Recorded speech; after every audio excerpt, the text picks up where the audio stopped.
اب تجوید الحروف کے اندر 3 چیزیں آتی ہیں، ایک تو مخارج کا جاننا، 2 صفات لازمہ کا جاننا، 3 صفات عارضہ کا جاننا، اور چوتھی چیز جو ہوتی ہے وہ ماہر استاد سے مشق کرنا، یعنی کسی اچھے قاری سے مشق کرنا، یہ بھی کیا ہے تجوید کے ارکان کے اندر داخل ہے۔ گویا کہ تجوید کے 3 رکن ہیں، اور یا 4 رکن مانو کہ نمبر 1 مخارج کا جاننا، یعنی حروف کہاں سے ادا ہو رہے ہیں، نمبر 2 صفات لازمہ کا جاننا، یعنی حروف کس طریقے سے، کس کیفیت کے ساتھ، کس حالت کے ساتھ ادا ہو رہے ہیں، ان صفات لازمہ کا جاننا۔ نمبر 3 پر صفات عارضہ، یعنی ان قواعد کا جاننا جو ایک حرف کو دوسرے حرف سے ملاتے وقت جو حالت پیش آتی ہے، ان صفات کا جاننا بھی ضروری ہے۔ مثلا نون کے بعد اگر تا آ رہا ہے تو کون سا قاعدہ پیدا ہوگا، الف کے بعد حمزہ آ رہا ہے تو کون سا قاعدہ ہوگا، نون کے بعد واو آ رہا ہے تو کون سا قاعدہ ہوگا، نون ساکن کے بعد با آ رہا ہے تو کون سا قاعدہ ہوگا۔ اب ان قواعد کا جاننا بھی ضروری ہے، کیونکہ ان قواعد سے کیا ہوتا ہے، تجوید کے اندر خوبصورتی، قرآن شریف کی تلاوت کے اندر خوبصورتی پیدا ہوتی ہے۔ اگر ان قواعد کو نہیں جانیں گے ہم، ان قواعد کی رعایت کے بغیر قرآن شریف پڑھیں گے تو گویا کہ اس قرآن شریف کی تلاوت کی خوبصورتی ختم ہو جائے گی۔ جس طریقے سے ابھی ہم نے مثال بیان کی تھی کہ ایک معمار کسی کا مکان بنا رہا ہے، اب اس کے مکان کے اندر اگر وہ خوبصورتی نہیں دیتا ہے، صفائی نہیں پیدا کرتا ہے، صفائی کے ساتھ کام نہیں کرتا ہے، تو گویا وہ معمار کیا ہے تعریف کا مستحق بھی نہیں ہوتا، اور کما حقہ اجرت کا مستحق بھی نہیں ہوتا ہے۔ اسی طریقے سے ہماری اپنی مثال ہے کہ ہم قرآن شریف جو اللہ تعالیٰ کا کلام ہے، اللہ تعالیٰ کی طرف سے نازل شدہ ہے، اللہ تعالیٰ اس کو اسی طریقے سے پسند کرتے ہیں جیسا کہ نازل فرمایا ہے۔ یعنی اللہ تعالیٰ قرآن شریف کو ٹھہر ٹھہر کر کے پڑھنے کو، اور تحسین یعنی خوبصورتی، خوبصورت آواز کے ساتھ پڑھنے کو اس کو پسند کرتے ہیں، جیسا کہ اللہ کے نبی علیہ الصلاۃ والسلام نے ایک حدیث کے اندر فرمایا ہے زین القرآن وجودوہ، کہ قرآن کریم کو بہترین آوازوں کے اندر سنوارو اور اس کے اندر خوبصورتی پیدا کرو، یعنی اس کو کیا ہے اچھے طریقے سے پڑھنے کی کوشش کرو۔ اب اس کے اندر کیا ہے کہ ان قواعد کا، ان کے مخارج کا جاننا، ان کی رعایت کرنا، ان کی رعایت کے ساتھ ساتھ بہترین لہجے کے ساتھ پڑھنا، یہ کیا ہے قرآن شریف کو سنوارنے کے اندر داخل ہے۔ تو پہلی چیز ہو گئی تجوید کی تعریف، یعنی قرآن شریف کو ہر حرف کو اس کے مخرج سے تمام صفات کے ساتھ ادا کرنا، یہ تجوید کی تعریف ہے۔ دوسری چیز ہے تجوید کا موضوع، یعنی تجوید کا ٹاپک کیا ہے، تو تجوید کا ٹاپک ہے قرآن شریف کے حروف تہجد کو سنوارنے کے اندر داخل ہے۔ تو پہلی چیز ہو گئی تجوید کی تعریف، یعنی قرآن شریف کو ہر حرف کو اس کے مخرج سے تمام صفات کے ساتھ ادا کرنا، یہ تجوید کی تعریف ہے۔ دوسری چیز ہے تجوید کا موضوع، یعنی تجوید کا ٹاپک کیا ہے، تو تجوید کا ٹاپک ہے قرآن شریف کے حروف تہجد، یعنی حروف تہجد کیا ہے کہ یہ ایک ایک حروف جو ہیں الف، با، تا، سا وغیرہ، یہ کیا ہے تجوید کا موضوع ہے، یعنی اس کا ٹاپک، اس کے متعلق اس پر کیا ہے بحث کی جاتی ہے۔ نمبر 3 پر ہے تجوید کا مقصد کیا ہے، تو تجوید کا مقصد ہے قرآن شریف کو آپ صلی اللہ علیہ وسلم کے بتلائے ہوئے طریقے کے مطابق پڑھنا۔ اب یہ جو قواعد وغیرہ بیان کیے جاتے ہیں یہ ہماری اور اپنی طرف سے نہیں ہیں، بلکہ اللہ کے نبی علیہ الصلاۃ والسلام کے زمانے کے اندر کیا ہے قرآن کریم کیا ہے بہترین لب و لہجے کے ساتھ اور ان قواعد کی رعایت کرتے ہوئے پڑھا جاتا تھا۔ لیکن بعد کے اندر دیکھا گیا کہ ہمارے اپنے اجمی لوگ جو ہیں، یعنی جو غیر عربی ہیں، جو عربی نہیں جانتے ہیں، جب ان لوگوں نے قرآن شریف کو پڑھنا شروع کیا، وہ لوگ قرآن شریف کی تلاوت کرنے لگے، تو عرب علماء یا جو مجودین تھے، قراء تھے، انہوں نے دیکھا کہ بہت سے لوگ کیا ہے قرآن شریف کی ادائیگی کے اندر گڑبڑی کر رہے ہیں، قرآن شریف کی تلاوت کے اندر کیا ہے گڑبڑی کر رہے ہیں، حروف کی ادائیگی کے اندر کیا ہے کہ کما حقہ ان کو کیا ہے ادا نہیں کر رہے ہیں۔ لہذا ان صفات کو، قرآن شریف کو اللہ کے نبی علیہ الصلاۃ والسلام کی تعلیم کے مطابق اور اللہ کے نبی علیہ الصلاۃ والسلام کے فرمان کے مطابق پڑھنے کے لیے کیا ہے علماء نے اس کے اندر غور و خوض کیا، اور اس کے اندر سر فہرست حضرت امام خلیل احمد فراہیدی رحمۃ اللہ علیہ، جو ایک نحو کے بڑے امام ہیں اور قرات کے بہت بڑے امام ہیں، انہوں نے اس فن کے اندر بہت زیادہ خدمت انجام دی ہے۔ لہٰذا انہوں نے تجوید کی خدمت کے اعتبار سے کیا ہے کہ قرآن شریف کو صحیح پڑھنے کے لیے 17 مخارج کیا ہے وضع کیے ہیں، یعنی بتائے ہیں کہ حروف کتنی جگہ سے اور کس طریقے سے ادا ہوتے ہیں۔ اسی طریقے سے امام خلیل کے علاوہ کیا ہیں امام فرا، امام سبوئی، یہ کیا ہے تجوید کا ائمہ ہیں، لہذا ہمیں اس سے بحث نہیں ہے۔ بہرحال تو تجوید کا جو موضوع ہے وہ حروف تہجی وغیرہ ہے، اور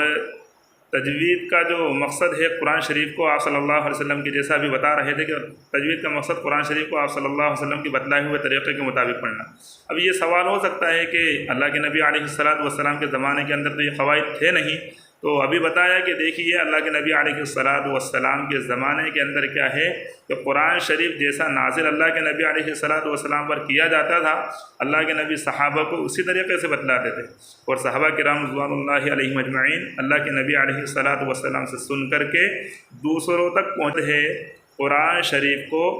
آپ صلی اللہ علیہ وسلم کے بتلائے ہوئے طریقے کے مطابق پڑھنا۔ اب یہ جو قواعد وغیرہ بیان کیے جاتے ہیں یہ ہماری اور اپنی طرف سے نہیں ہیں، بلکہ اللہ کے نبی علیہ الصلاۃ والسلام کے زمانے کے اندر کیا ہے قرآن کریم کیا ہے بہترین لب و لہجے کے ساتھ اور ان قواعد کی رعایت کرتے ہوئے پڑھا جاتا تھا، لیکن بعد کے اندر دیکھا گیا کہ ہمارے اپنے اجمی لوگ جو ہیں یعنی جو غیر عربی ہیں، جو عربی نہیں جانتے ہیں، جب ان لوگوں نے قرآن شریف کو پڑھنا شروع کیا، وہ لوگ قرآن شریف کی تلاوت کرنے لگے، تو عرب علماء یا جو مجودین تھے قراء تھے انہوں نے دیکھا کہ بہت سے لوگ کیا ہے قرآن شریف کی ادائیگی کے اندر گڑبڑی کر رہے ہیں، قرآن شریف کی تلاوت کے اندر کیا ہے گڑبڑی کر رہے ہیں،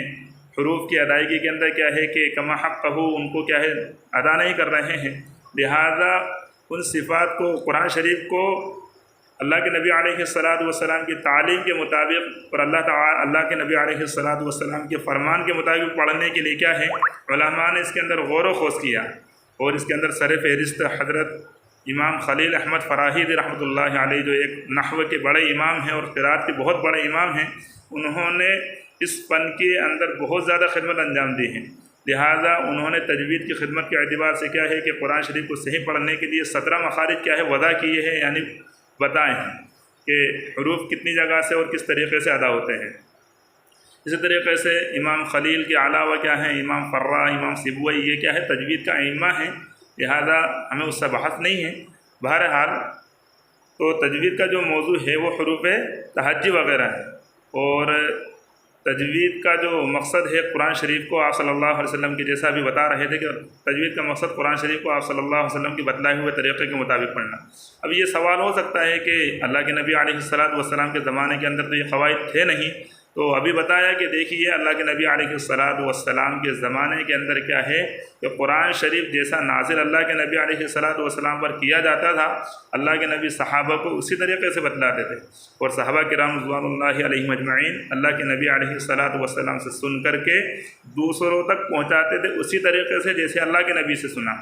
اب اللہ کے نبی علیہ الصلاۃ والسلام سے منقول ہوتے ہوتے صحابہ سے تابعین اور تابعین سے تابعین وغیرہ تک ہوتا چلا آیا ہے۔ امام خلیل احمد رحمۃ اللہ علیہ صحابہ کے بعد یعنی صحابہ رضی اللہ عنہ کے بعد کے دور کے آدمی تابعین میں یہ داخل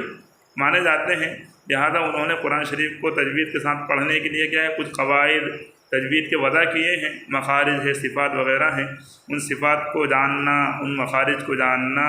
اور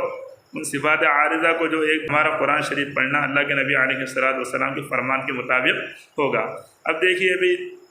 4 چیزیں آپ کے سامنے بیان کی گئی تھیں۔ تجوید کی تعریف، نمبر 2 تجوید کا موضوع، تجوید کی تعریف ہو گئی، تحسین یعنی کسی کام کو عمدہ کرنا، اچھا کرنا، اور اصطلاح یعنی قراء کرام کی زبان میں علماء کی زبان کے اندر ہر حرف کو اس کے مخرج سے تمام صفات کے ساتھ ادا کرنا۔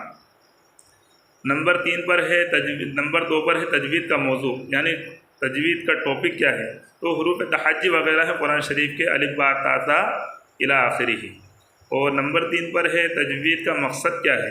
تجوید کا مقصد کیا ہے قرآن شریف کو آپ صلی اللہ علیہ وسلم کے بتلائے ہوئے طریقے کے مطابق پڑھنا، یعنی اللہ کے نبی علیہ الصلاۃ والسلام نے کہاں پر وقف کیا ہے، کس حرف کو کس طریقے سے ادا کیا ہے، اس طریقہ کار کے مطابق ہمیں قرآن شریف پڑھنے کی کوشش کرنا۔ اور تجوید کا حکم کیا ہے، قرآن شریف کو تجوید کے ساتھ پڑھنا فرض عین ہے، اور پورے علم تجوید کا سیکھنا یہ فرض کفایہ ہے، یعنی پورے علم تجوید کا سیکھنا فرض نہیں ہے۔ جس طریقے سے ہم بولتے ہیں کہ اتنا علم سیکھنا ضروری ہے جس سے ہمارا روزہ، ہماری نماز، ہمارے عقائد وغیرہ صحیح ہو جائے، جتنا علم سیکھنا فرض ہے، اسی طریقے سے تجوید کا اتنا سیکھنا فرض ہے جس سے ہم قرآن شریف صحیح پڑھ سکیں۔ ورنہ تو کیا ہوگا کہ ہم قرآن شریف پڑھ رہے ہیں اور ہمارا قرآن شریف پڑھنا بے سود ہو، بے فائدہ ہو، کہ ہم قرآن پڑھتے ہوں اور قرآن ہمارے اوپر لعنت کرتا ہو، جیسا کہ اس سے پہلے بتایا گیا تھا رب قارئ للقرآن والقرآن یلعنہ، کہ بہت سے قرآن پڑھنے والے ایسے ہیں کہ قرآن شریف ان پر لعنت کرتا ہے، یعنی بجائے ثواب تو ان پر کیا ہے کہ گناہ کا وہ سبب بنتا ہے۔ اس لیے قرآن شریف کو ہمیں سیکھنے کی تجوید کو قرآن